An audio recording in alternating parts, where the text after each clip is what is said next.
Alhamdulillah Alhamdulillahilladzi an'amana bi ni'matil iman wal islam wa hiya a'zamun ni'am. Ashhadu an la ilaha illallah wahdahu la syarika lah. Arsala rasulahu bil huda wa dinil haqq liyuzhirahu 'alad dini kullihi walau karihal musyrikun. Wa ashhadu anna sayyidana wa nabiyyana Muhammadan abduhu wa rasuluh al-mab'uts rahmatan lil alamin.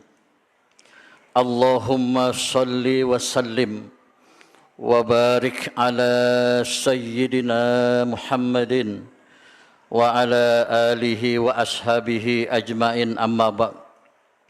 Fa ya ibadallah, usikum wa iyaya bitaqwallah wa ta'atihi la'allakum tuflihun. Ma'asyiral muslimin, jamaah salat Jumat Masjid Darun Naim rahimakumullah.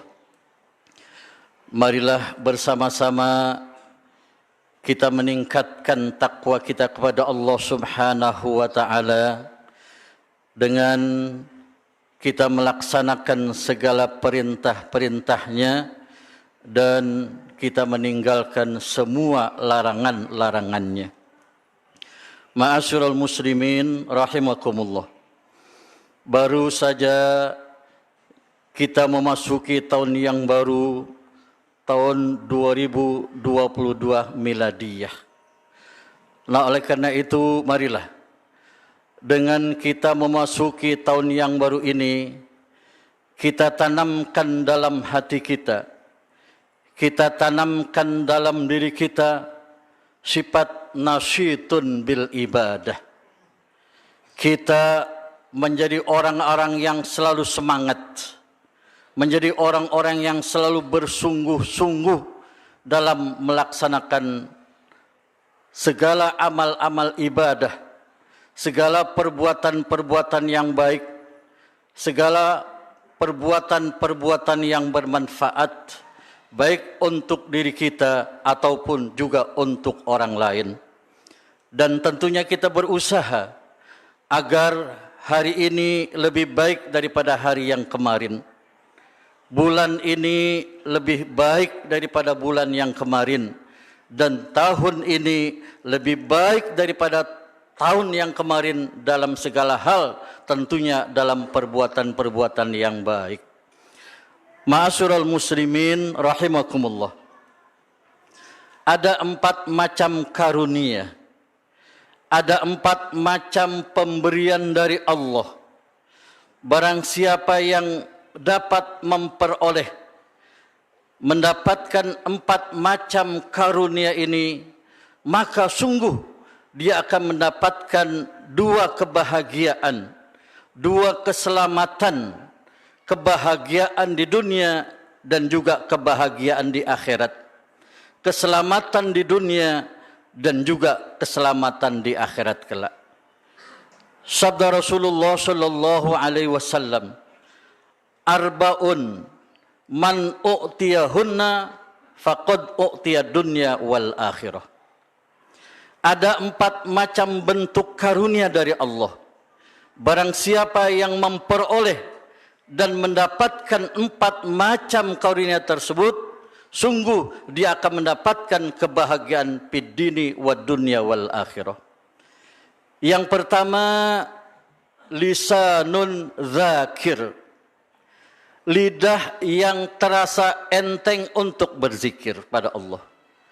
Lidah yang terasa enak untuk berzikir kepada Allah. Lidah yang terasa nyaman untuk berzikir kepada Allah. Dan memang tentunya untuk kita bisa memiliki lidah yang terasa enteng, lidah yang terasa nyaman, lidah yang terasa mudah untuk berzikir kepada Allah, harus adanya kemauan yang keras daripada diri kita masing-masing. Dan memang Allah sangat menganjurkan kepada hamba-hambanya untuk memperbanyak zikir kepada Allah Subhanahu wa taala. firman Allah dalam Al-Quran, Ya ayyuhalladzina amanu dzkurullaha dzikran katsira wasabbihuhu bukratan wa asyila. Wahai orang-orang yang beriman, berzikirlah kamu kepada Allah dengan zikir yang sebanyak-banyaknya, dan bertasbihlah kamu kepada Allah baik di waktu pagi ataupun di waktu petang. Ma'asyiral muslimin rahimakumullah, tentunya sangat banyak lapaz-lapaz zikir, bacaan-bacaan zikir yang sudah diajarkan oleh Rasulullah sallallahu alaihi wasallam. Di antaranya sabda Rasulullah sallallahu alaihi wasallam, kalimatani khafifatani 'alal lisan, thaqilatani fil mizan, habibatani indar rahman, subhanallahi wa bihamdi subhanallahil azim. Ada dua kalimat yang ringan untuk kita lapazkan, yang ringan untuk kita lantunkan, tapi thaqilatani fil mizan, sangat berat timbangannya di yaumil kiamah nanti. Habibatani indar rahman, dan ucapan itu sangat disukai oleh Allah Subhanahu wa taala. Kalimat itu tidak lain adalah kita membaca zikir subhanallahi wa bihamdihi subhanallahil azim. Ibnu Abbas telah menerangkan tentang keutamaan orang yang berzikir kepada Allah Subhanahu wa taala. Beliau berkata, man qala ba'da ma yuqdil jum'ata subhanallahi wa bihamdihi mi'ata marrah ghafarallahu lahu mi'ata alfi zambin wali walidayhi arba'atan wa isrina alfa zambin. Barang siapa yang setelah selesai melaksanakan sholat Jumat, kemudian dia membaca zikir subhanallahil azimi wa bihamdi sebanyak 100 kali, maka Allah akan mengampuni dosanya sebanyak 100.000 dosa. Dan juga untuk kedua orang tuanya diampuni dosanya sebanyak 24.000 dosa. Ini tentunya merupakan keutamaan yang sangat luar biasa dan tentunya ringan untuk kita amalkan. Begitupun ketika kita bersalawat kepada Rasulullah sallallahu alaihi wasallam. Ad-Darul Qutni meriwayatkan di mana Rasulullah sallallahu alaihi wasallam bersabda, "Man shalla alayya yaumal jumu'ati samanina marrah, ghufirat lahu dzunubu samanina sanah." Qila ya Rasulullah, kaifa sholatu alaika? Qala taqulu Allahumma shalli ala Muhammadin abdika wa rasulikan nabiyil ummi. Sabda Rasulullah sallallahu alaihi wasallam, barang siapa yang bersalawat kepadaku pada hari Jumat sebanyak 80 kali, maka akan diampuni dosanya sebanyak 80 tahun. Kemudian para sahabat bertanya, wahai Rasulullah, kaifa sholatu alaika ya Rasulullah? Bagaimana caranya aku berselawat kepada Rasulullah?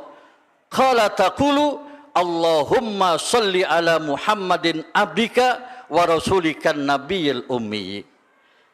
Kata sahabat, wahai Rasulullah, bagaimanakah caranya aku bersalawat kepada Rasulullah sallallahu alaihi wasallam?